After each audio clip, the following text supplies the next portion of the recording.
Good news bagi semua masyarakat, khususnya bagi masyarakat yang dekat atau tinggal di daerah perkebunan kelapa sawit. Kenapa? Karena presiden kita ternyata benar-benar peduli pada masyarakat kecil. Ia saat ini telah membahas peraturan terkait penataan lahan perkebunan kelapa sawit, di mana rencananya nih, sekali lagi ya, rencananya akan mewajibkan bagi setiap perusahaan yang bergerak di industri kelapa sawit menyediakan sekitar 20% dari total lahan mereka untuk masyarakat lokal atau masyarakat setempat. Gimana? Mantap nih bro! Nah, penasaran infonya? Cus, kita bahas lebih detail lagi bro. Menurut data BPS, luas total perkebunan kelapa sawit Indonesia pada tahun 2022 mencapai sekitar 16,8 juta hektar. Namun, riset terbaru dari Koalisi Masyarakat Sipil yang melibatkan Madani Berkelanjutan mengungkapkan bahwa luas total perkebunan sawit di Indonesia mencapai 18,15 juta hektar. Dari luasan tersebut, perkebunan sawit rakyat yang dikelola pekebun atau petani tetap berada di angka sekitar 6,20 juta hektar atau sekitar 40,51%. Sisanya dikelola oleh perusahaan swasta ataupun BUMN. Lahan seluas 6,21 juta hektar tersebut melibatkan sekitar 2,4 juta petani, terdiri dari 221.000 rumah tangga. Itu artinya, satu petani mengelola sekitar 2,59 hektar. Dan dari sini, kita sudah mulai melihat sesuatu yang ironis. Bagaimana tidak? Karena faktanya di lapangan, sekitar 2,73 hektar perkebunan tersebut sudah berumur 25 hingga 30 tahun dan sudah harus direplanting.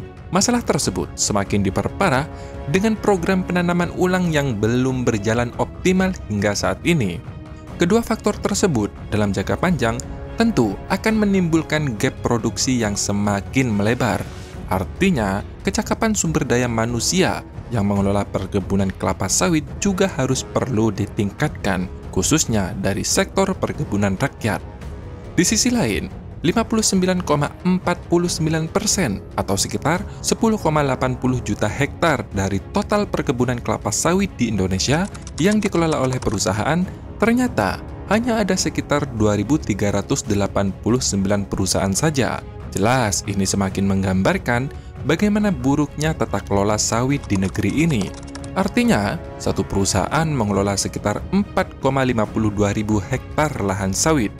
Bagaimana? Kalian bisa bayangkan sendiri, kecakapan sumber daya manusia yang mengelola perkebunan kelapa sawit, khususnya dari perkebunan rakyat saja belum teratasi, sehingga menimbulkan gap produksi yang cukup besar, ditambah dengan kenyataan bahwa penguasaan kebun kelapa sawit yang sangat jomplang antara masyarakat dengan perusahaan swasta. Maka dari itu, Presiden Prabowo saat ini sedang menggodok peraturan di mana nantinya masyarakat lokal akan mendapatkan bagian untuk mengelola lahan pertanian sebesar 20% dari total lahan yang dikelola oleh perusahaan, sebagai lahan plasma bagi masyarakat yang dikelola oleh perusahaan. Program lahan plasma ini bertujuan untuk memberikan kesempatan kepada semua masyarakat setempat untuk ikut serta dalam pengelolaan dan pemanfaatan lahan perkebunan, sehingga mereka dapat memperoleh manfaat ekonomi secara langsung. Kebijakan ini bertujuan untuk mewujudkan keadilan yang merata bagi seluruh masyarakat Indonesia, khususnya bagi masyarakat yang dekat dengan perkebunan kelapa sawit. Salah satu kebijakan utamanya yaitu penataan ulang sistem dan tata cara pemberian, perpanjangan, serta pembaruan hak guna usaha atau HGU. Jadi, gambarannya kurang lebih seperti ini bro. Perusahaan mengelola sekitar 1.000 hektar, maka nantinya 200 hektar dikelola oleh masyarakat lokal atau kelompok tani. Kemudian, perusahaan perkebunan memberikan pendampingan serta pelatihan kepada petani dalam pengelolaan lahan plasma. Ini mencakup teknik bercocok tanam, penggunaan pupuk, pestisida, dan manajemen lahan secara umum. Perusahaan juga menyediakan bibit unggul dan sarana produksi seperti pupuk dan alat pertanian kepada para petani. Hasil panen dari lahan plasma nantinya dikumpulkan dan diproses. Petani biasanya akan menjual hasil panen mereka melalui koperasi atau langsung ke perusahaan perkebunan, tergantung pada kesepakatan yang ada. Sedangkan keuntungan dari hasil panen lahan plasma ini, itulah yang saat ini sedang dikaji. karena harus win-win solution bro. Petani juga harus untung, pengusaha pun juga harus untung, karena mulai dari bibit hingga pupuk dan pendampingan pelatihan, semuanya harus disediakan oleh perusahaan. Tentu, skema ini jauh lebih baik daripada sekedar menjadi karyawan perkebunan. Karena dengan skema ini, masyarakat tidak hanya menjadi pekerja, tetapi juga memiliki kepemilikan dan keuntungan dari hasil perkebunan. Tentu, manfaat yang diperoleh oleh masyarakat secara langsung juga jauh lebih besar. Selain petani bisa mendapatkan keuntungan langsung dari hasil produksi lahan plasma atau pendapatannya jauh lebih besar berkali lipat, masyarakat atau petani juga mendapatkan pendampingan dan pelatihan dari perusahaan yang memang sudah berpengalaman berpuluh tahun dalam perkebunan kelapa sawit, sehingga memungkinkan bagi masyarakat mendapatkan akses langsung ke teknik dan teknologi terbaru dari perusahaan. Tentu, ini adalah ilmu yang sangat mahal bro, karena untuk menemukan teknik dan teknologi yang cocok dengan kondisi iklim di Indonesia tentu membutuhkan waktu yang tidak sebentar. Karena letak geografis yang berbeda, membutuhkan teknik dan teknologi yang berbeda pula. Pengelolaan kelapa sawit di Afrika dan di Brazil tentu berbeda dengan di Indonesia. Ini semua disebabkan oleh kondisi iklim. Selain itu, akses ke bibit unggul dan pupuk juga disediakan oleh perusahaan.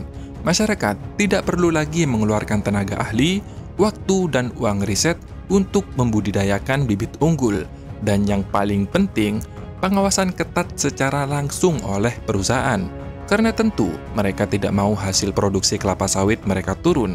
Selain itu, meski dikelola oleh masyarakat lokal, mereka juga memiliki hak untuk mengalihkan ke pengelola lain jika dianggap kurang cakap dalam mengelola kebun plasma milik mereka.